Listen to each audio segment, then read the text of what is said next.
IVM. Hello and welcome to the Ganatantra podcast. I am Sarayu Natarajan. And I'm Alok Prasanna Kumar. And in this week's episode, continuing our series on federalism, we are joined by our first ever repeat guest, Dr. Kailash from the University of Hyderabad. Welcome, Kailash. Thank you, and a pleasure to be back. Yeah, glad to have you back, Kailash. Before we start off, I think most of you know who Dr. Kailash is, but let me start off. I think the best way to introduce is the fact that for the last year, ever since we record that episode with Kailash, I have been going around wherever I speak about federalism or write about federalism, beating on the gospel of how regionalist parties are different from regional parties. And there's a reason why Kailash is one of our first repeat guests is probably because I think it completely changed the way we thought about federalism. Absolutely. And politics in India. It's not just your writings, it's also come up on the podcast multiple times with multiple guests where we've been able to use this frame to think about particularly politics within states, but also more broadly outcomes, particularly in the context of the 2019 elections. Yeah. I'll read the more banal introduction for the benefit of listeners who've joined us more recently. Yeah. Dr. K.K. Kailash is with the Department of Political Science at the University of Hyderabad and has been associated with the Lokniti since 2007. His research interests focus on political parties in elections, coalition politics, and processes and issues of federalism in contemporary India. He is a member of the editorial managing team of the Studies in Indian Politics. He is an honorary fellow of the Center for Multilevel Federalism, Institute of Social Sciences, New Delhi. Before coming to Hyderabad Central University, he previously worked in Punjab University, Chandigarh, and the Regional Institute of Education at Bhopal. Welcome back, Kailash. Thank you so much. Yeah. And in this week's episode, what we really want to talk about is a theme that has been coming up again and again in the course of a lot of episodes. But one thing which I thought that we should get a solid deep dive on is the idea of asymmetric federalism. And the fact that the idea that the center or the federal, the state, the national unit doesn't enjoy exactly the same relation with every single subnational unit is something that I think is very important to understand in the context of India.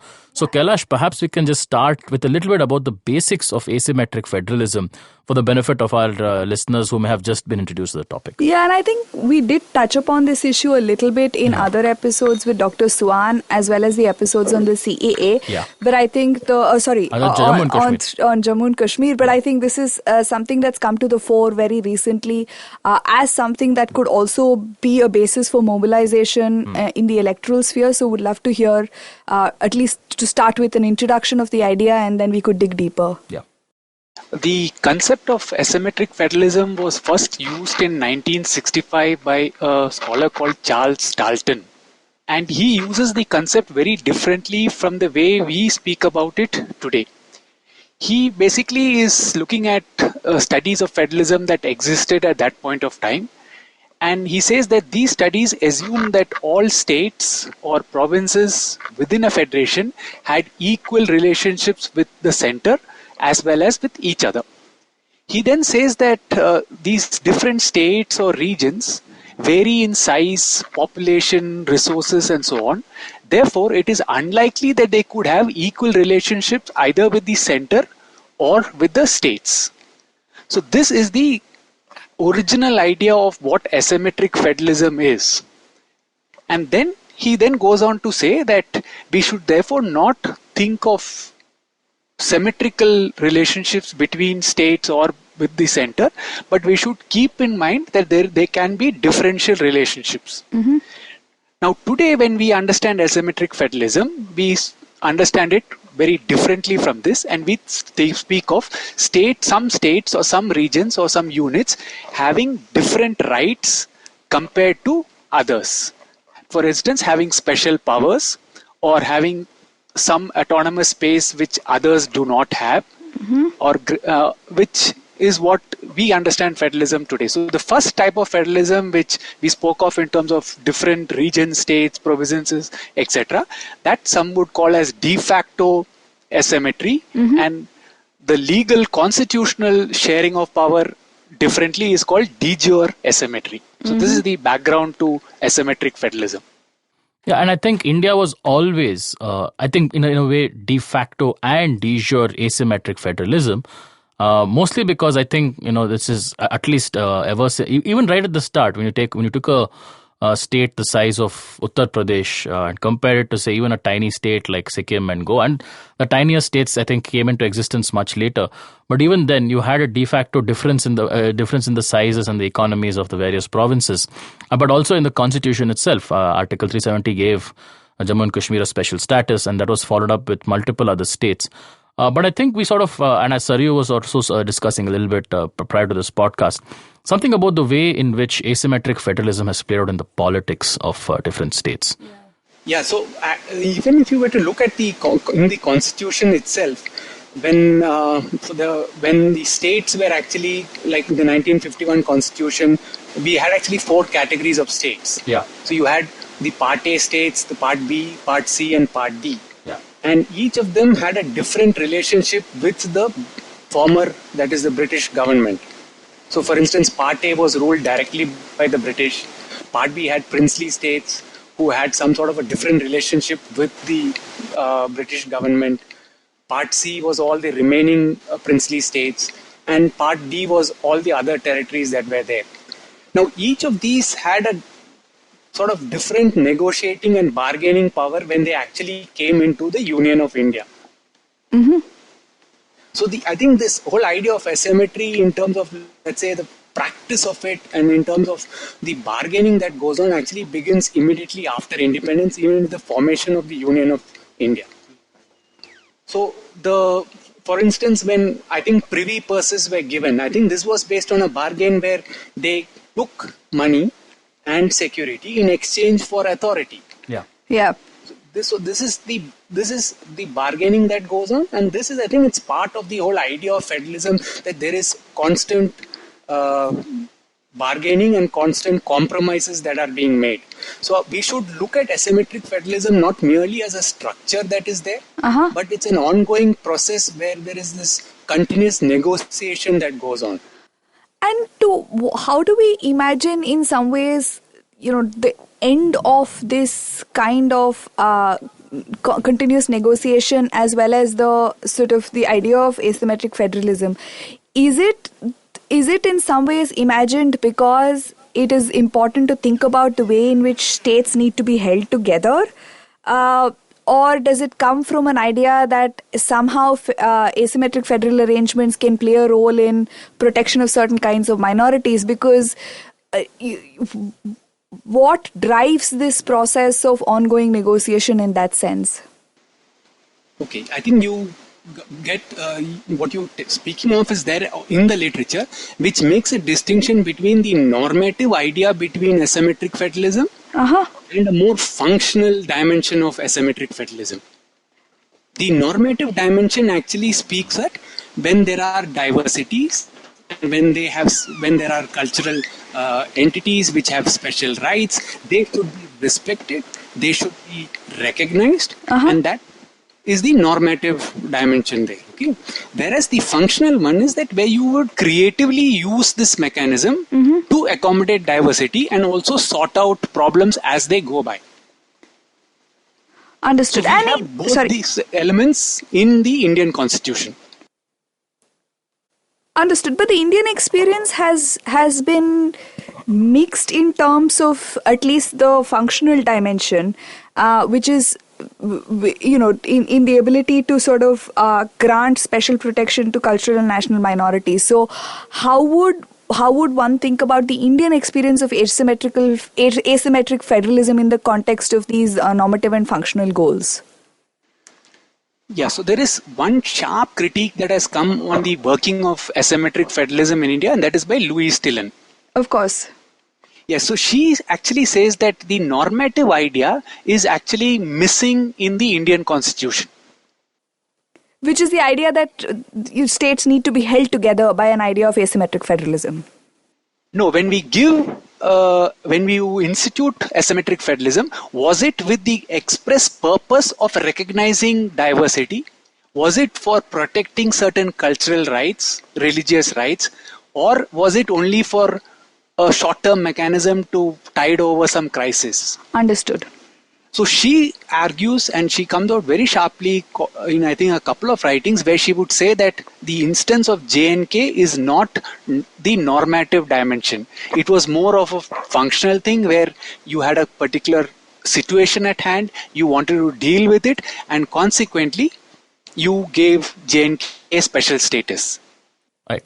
But also I wonder if the response to that critique is also that nobody thought of this in advance, and in the sense that India as a constitutional democratic republic was so new, so unimaginable, and so different from everything else that came before it, that in some ways the J&K practice, like we made a principle of pragmatism, if you so to speak, that the pragmatic need to keep J&K within the Indian Union also gave a framework for future asymmetric federalism.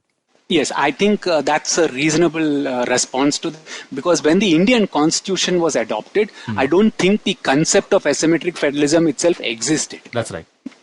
So scholars came up with justifications much later, and it was with the experience of, say, Canada and Spain, Belgium, etc., that the asymmetric idea gets moving.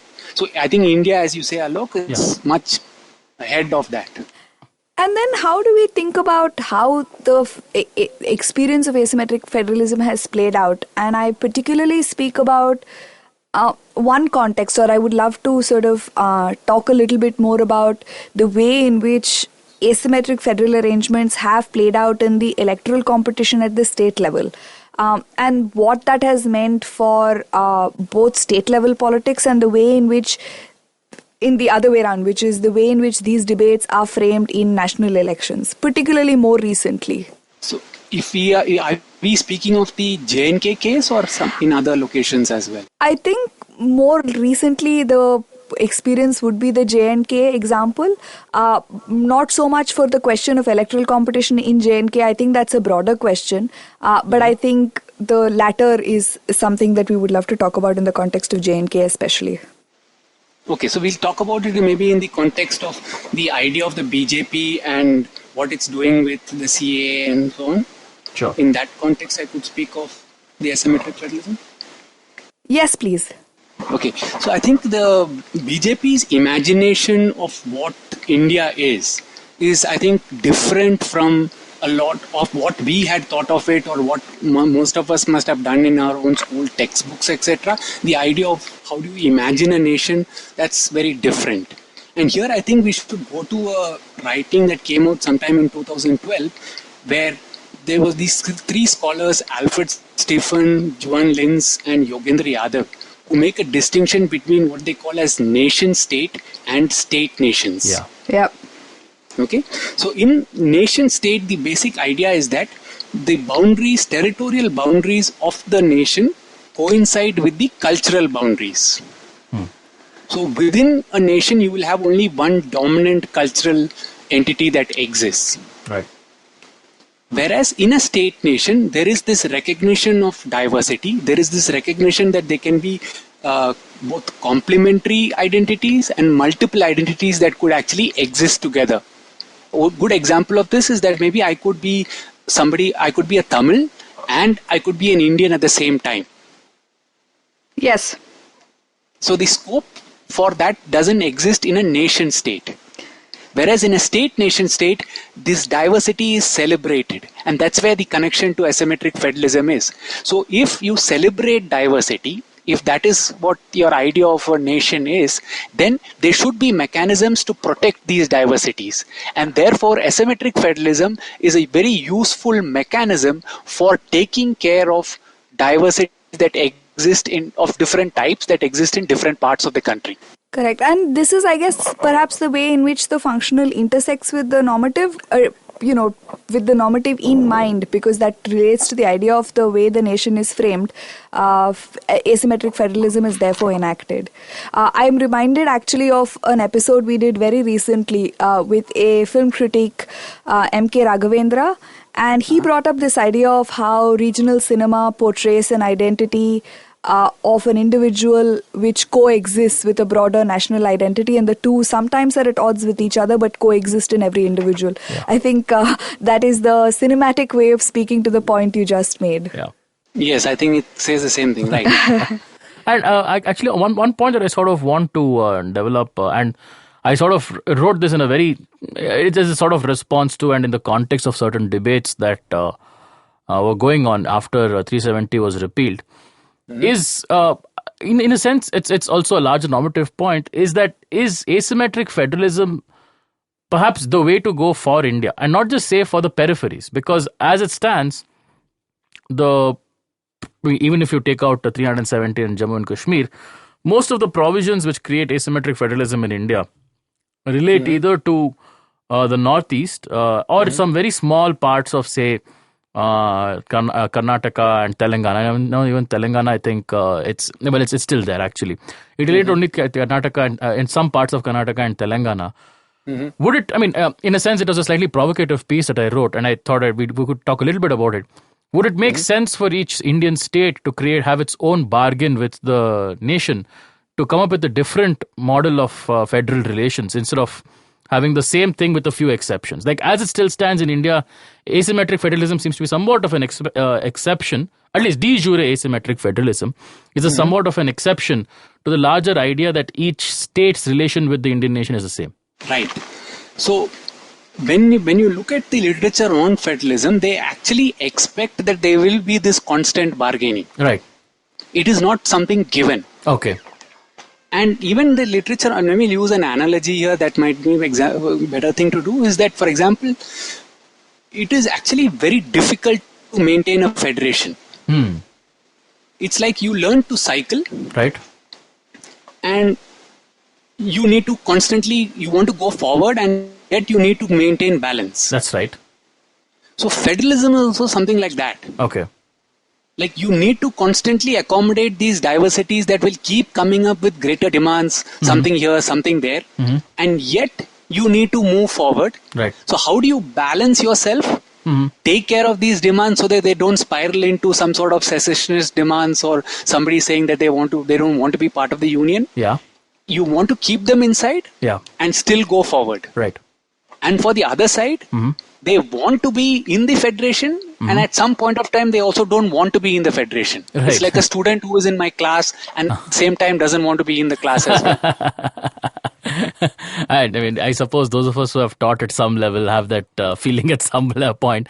But I just sort of wondered, I mean, in the sense that could each state potentially, and yeah, it's about balancing the demands also, but if I want to push a little bit further on that, if tomorrow Karnataka were to say, and were to sort of get some sort of a provision in the constitution which would say that the central government will only hire people for jobs in Karnataka who are Kannada speakers. By the way, that's an actual demand.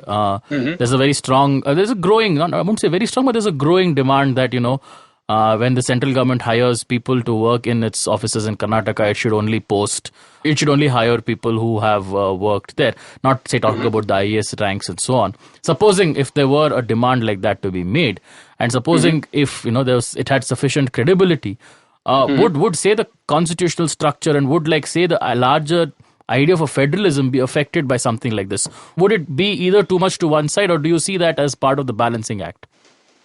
I think that will have, in the long run, it will have a negative impact on the federal model if everyone were to do that. Yeah. Because even when you come, let's get back to the asymmetric idea. Even within that, for instance, when you give special powers to a particular state, that takes care of only the larger minority, which is a national minority. Correct. It could be a majority in that particular state. Yes. So then what happens to regional minorities within that? Yeah. So for example, migrants who come from other states.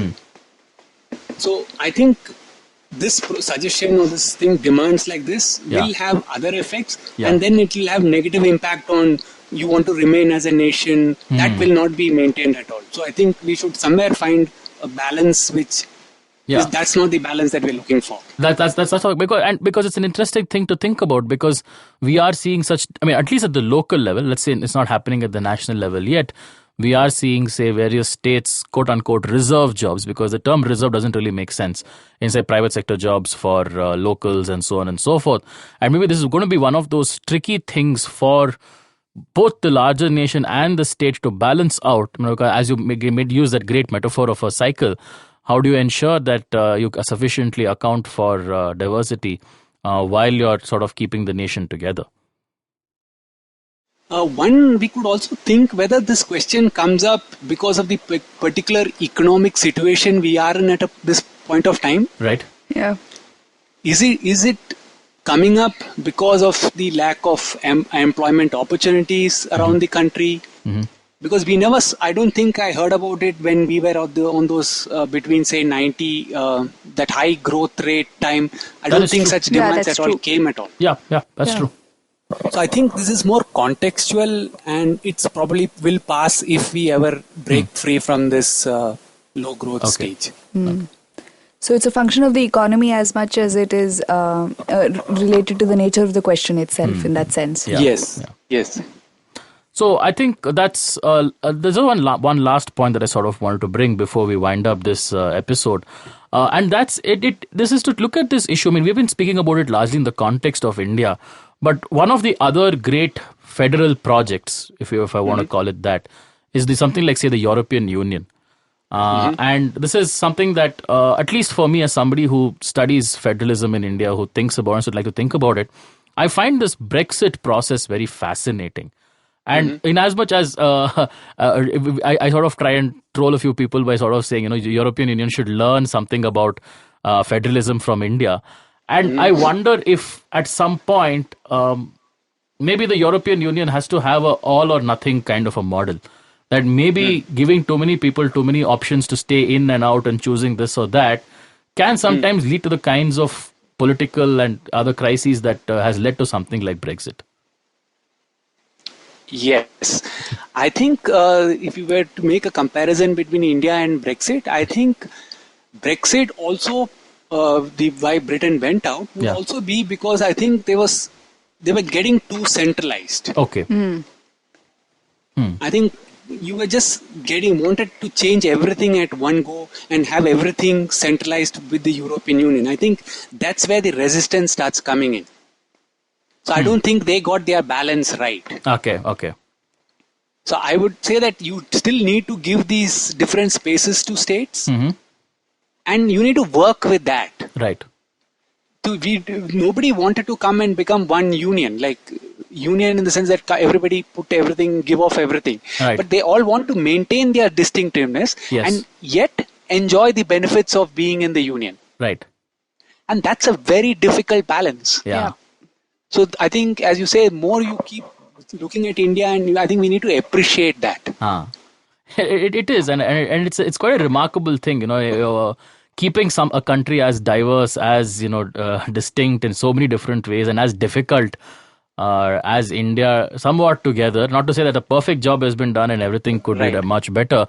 I think what something like Brexit tells us that even if we can't fit it into neat theoretical framework, something has been struck about that balance. Yeah. That balance that keeps enough of it going at the same time without falling apart, that manages to keep us going. Yeah, and I also think there's to some extent something to be made of the point that you made earlier in the context of the work of Stepan, Linz and Yadav, which is the idea that these are nations before they are components of another entity, in that the territorial boundaries and the identity in very many of the European Union nations does coincide. And they are the classic example that is put forth when we do talk about the idea of nation states.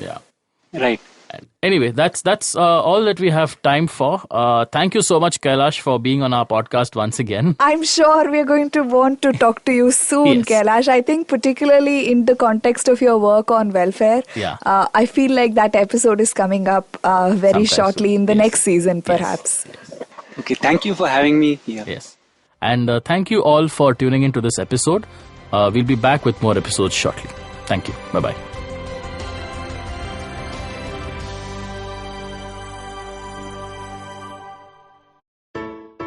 I hope you enjoyed that show. We'd like to thank our sponsors this week, HDFC Life and Paytm Money. Also, just a very quick note, I would really appreciate it if you guys could fill out a really short survey on our website. It's on ivmpodcast.com/survey. It's just a brand recognition survey for us to kind of work with the advertisers and give them some data. So it's a very short, less than 1 minute survey. Really appreciate your help in filling it out. And let me tell you a couple of things that you should check out this week. On IVM Likes, Alika, Antriksh and Sumit talk about some weird and bizarre shows and movies that they've seen. On Geek Fruit, Tejas and Dinkar just saw Pixar's new movie Onward. Tune in to find out what they thought of it. On the Empowering series, Zarina is joined by Rohit Taparia, Vice President of Isprava and Lohono Stays. They talk about the journey of an entrepreneur in the luxury home segment. On Paisa Vaisa, Anupam talks with Kalpen Parekh, President at DSP Mutual Fund, about various frameworks of mutual funds. On Absolutely Right, Aditi is joined by Rachel Lopez. They dive into her personality by analyzing her handwriting. Thanks and keep listening.